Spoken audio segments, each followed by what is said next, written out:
Hare Krishna, bienvenidos a este pequeño resumen para la cultura del Bhakti online sobre el Srimad Bhagavatam, el estudio Bhakti Vaibhava del canto 4 de los capítulos del 1 al 7. Mi nombre es Nitai Goranga, bienvenidos. Así que comenzando con el capítulo 1, en este primer capítulo se habla sobre el árbol genealógico de las hijas de Manu. Muy interesante la cantidad de hijas que tuvo Manu, y es muy importante esta historia ya que de aquí se empieza prácticamente a desarrollar lo que es toda la creación, toda la familia Vaishnava. También se habla de las adopciones. Aquí en una de estas hijas, de uno de estos nietos de Manu, se dieron en diferentes adopciones. Algunas personas querían tener este hijo porque iba a ser Krishna. Entonces aquí se ve que ya en esos tiempos milenarios ya no existían estos tipos de tratos entre familias. Entonces de todos estos hijos salieron los semidioses, tales como Marishi e Indra, ¿no? El dios del cielo. Aquí también aparece Daksha, se menciona Daksha, como él se casó con una de estas hijas de Manu, que más adelante Daksha va a tomar una gran importancia. Y así se van describiendo, ¿no? Como todos estos descendientes empezaron a tener hijos, de los cuales Devahuti tuvo 9 hijas con Kardama Muni, que más atrás de estos cantos se habló, y como una de ellas se casó con Marishi, y sus nietos y hijos se esparcieron por todo el mundo, por todo el universo.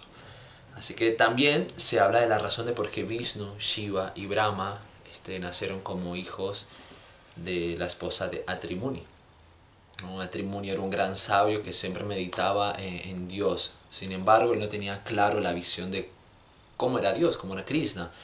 Entonces él meditaba en el creador, en el mantenedor y en el destructor. Entonces Srila Prabhupada explica que por él tener esa meditación poco completa, ¿no? O poco detallada de quién es Krishna, al manifestarse Krishna llegaron los tres, tanto Vishnu, Brahma como Shiva. Y él quería que Krishna apareciera en su vida como su hijo, quería un hijo igual a Dios. Entonces ellos tres le aparecieron y le dijeron que iban a cumplir su deseo, de los cuales de ahí nació el dios de la luna, Dattatreya y Durvasa, todos representando a Brahma, Shiva y Vishnu. Y bueno, lo que más me llama la atención de este capítulo, de esta descripción, es que nos da a entender la historia del Vaishnavismo, como de dónde viene este sabio, de dónde viene esta historia, quién es ¿no? En realidad es lo que más me llama la atención de la cultura védica y de los estudios, que todo tiene respuesta. Ningún dios es inventado, ningún sabio es inventado, o ningún erudito está desautorizado bajo los parámetros védicos, sino que aquí nos da la confianza de dónde vienen todos, y teniendo en cuenta eso podemos... todo en realidad se desarrolló para llegar a este momento, ¿no? Este momento de conocerlos y de esa manera poder estar más cerca de Krishna, del servicio, gracias al Bhagavatam. Ya en el capítulo 2 comienzan las dudas de Vidura, ¿no? Vidura empieza a preguntarse a Maitreya de por qué Shiva, Vishnu y Sati tuvieron un conflicto. Yo lo titulo como el problemas en el paraíso, ¿no?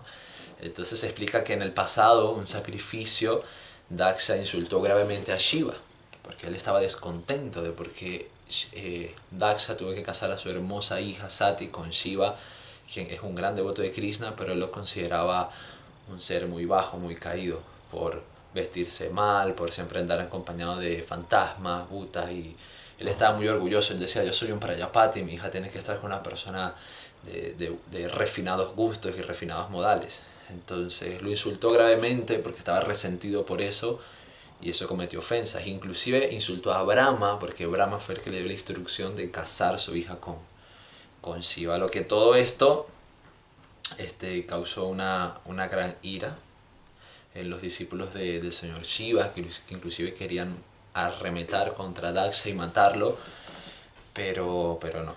El señor Shiva sabía que era la ignorancia y arrogancia de este Daksha que lo llevó a ejecutar eso. Entonces más adelante se analiza que los conflictos de yernos, suegros, están incluso en niveles superiores como los de Shiva y Daksha, ¿no? Claro que más adelante Srila Prabhupada explica que todo esto es para aprender espiritualmente, para avanzar, ¿no? Si nos quedamos solo en el problema, no vamos a avanzar.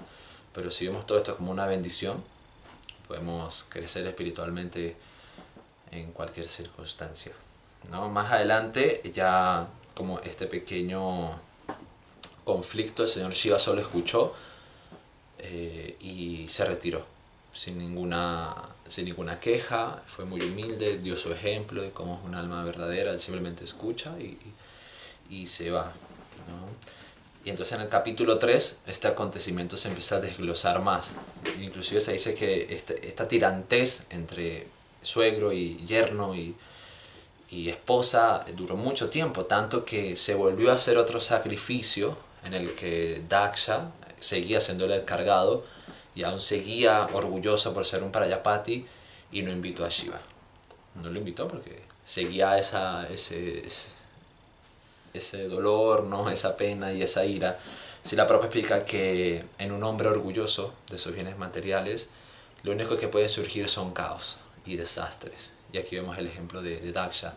Él está muy orgulloso de su posición, de su hija inclusive, de todo, y empezó a causar desastres porque de ese insulto y después de no invitar a Shiva al otro sacrificio, empezaron problemas, ¿no?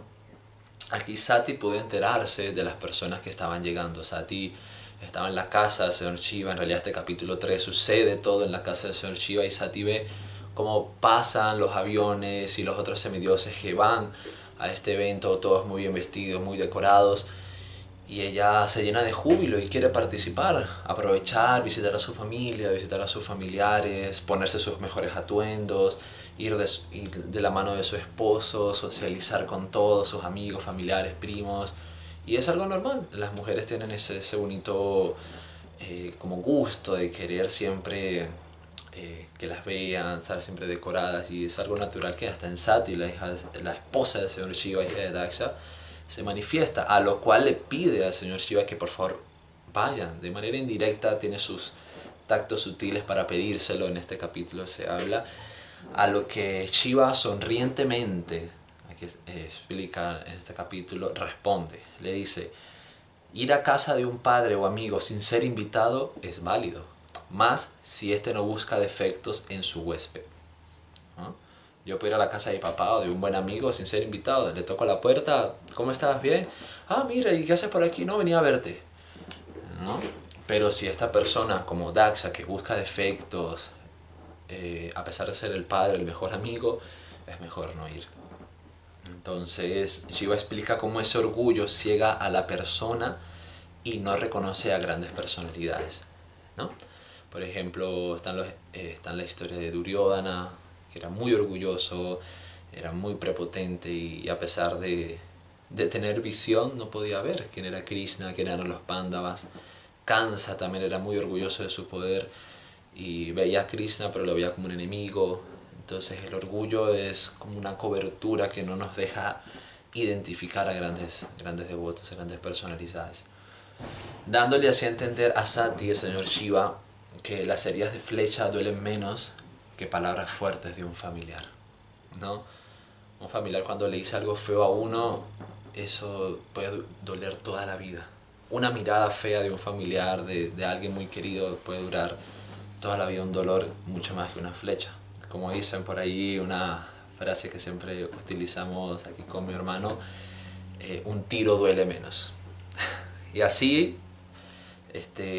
Shiva le da muchos argumentos a Sati de por qué no ir, le aconseja, pero al final le dice que si ella aún quiere ir, está en su libre elección de ir, ¿no? Algunas personas pueden criticar esto de que no, la esposa tiene que estar bajo el mandato, pero no, aquí no está la libertad. No, pero no puedes ir porque eso te va a causar mucho dolor, ir a ver a esa familia, inclusive puede causar tu muerte, porque el despecho, el dolor de ese sentimiento de la familia, el poco amor que le están mostrando, y la deshonra puede causar la muerte de una persona. A lo cual ella igual decide ir. Y en el capítulo 4, ¿no?, empieza el conflicto interno de Sati. Luego se explica cómo Sati se va donde su padre y deja a Shiva con la mitad de su cuerpo, ¿no? Aquí sí la Prabhupada explica que tanto la esposa como el esposo generan un cuerpo, una unión, y con la separación de uno del otro es como si le quitaran la mitad del cuerpo a uno de ellos. Entonces si Sati se va, Sati Shiva Sati se va a ver a su padre y prácticamente Shiva se queda sin la mitad de él. Así al llegar, solo sus hermanas y madre, amigas, ¿no?, le recibieron con alegría, ya que el resto temía de Daksha. Estaban tanto primos como hermanos, cuñados, estaban todos ahí, amigos, familiares, grandes personalidades, maestros.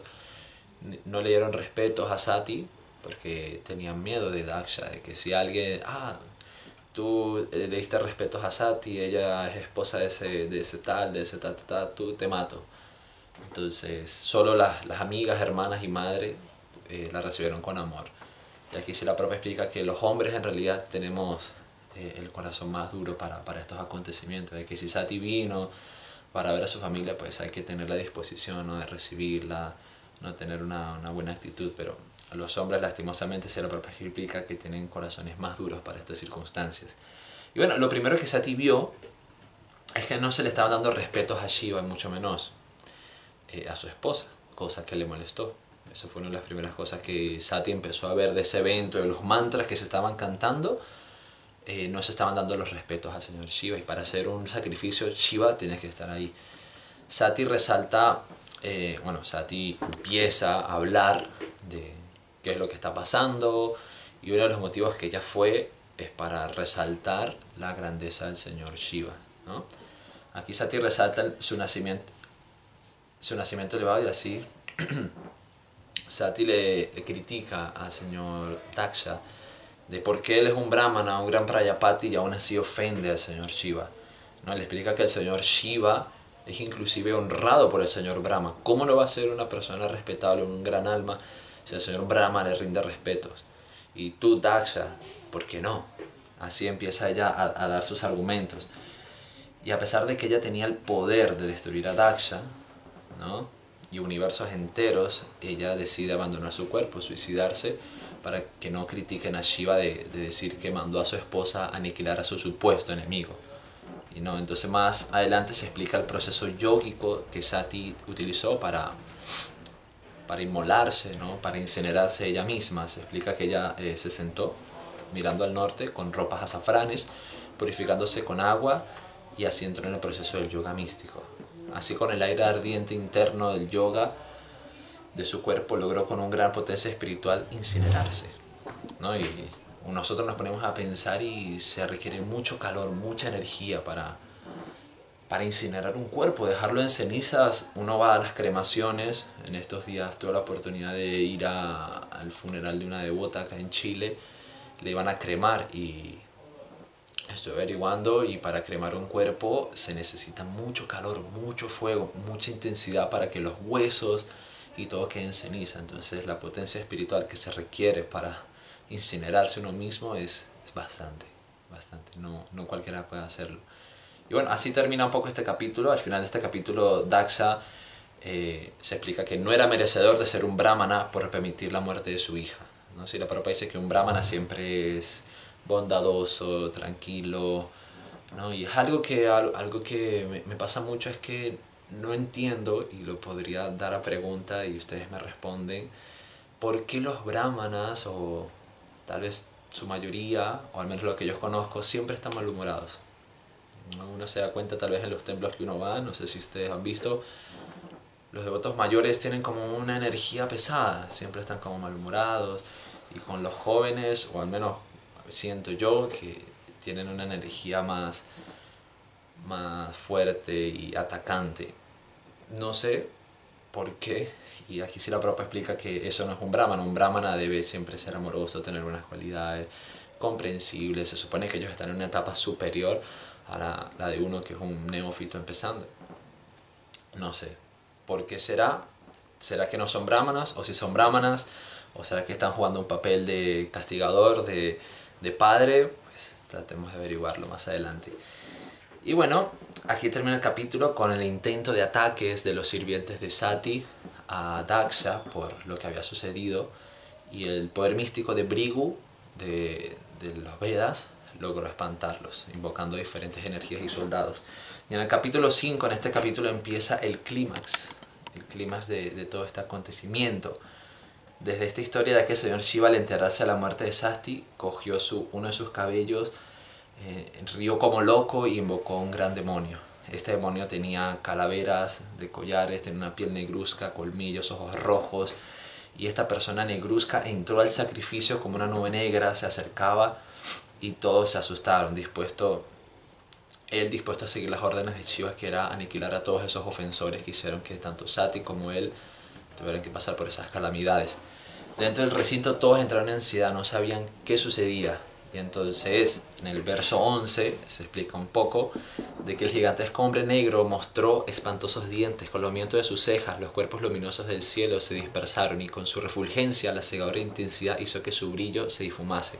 Por mala conducta que Daxa había mostrado, ni siquiera su padre, el señor Brahmana, se hubiera salvado de aquella inmensa manifestación de ira. Y así, eso está bueno para una película. Así todos los seguidores de Shiva empezaron a destruir todo el recinto, sacando a las mujeres de sus aposentos, destruyendo el área del sacrificio. Eso fue todo un caos. Inclusive se explica ya más adelante cómo el demonio negro apresó a Daxa y solo pudo quitarle la cabeza con el palo del sacrificio que iban a cortar al animal, ¿no? Así era el poder de Daxa, que no era fácil de destruir a pesar de que esta manifestación de Shiva era súper poderosa.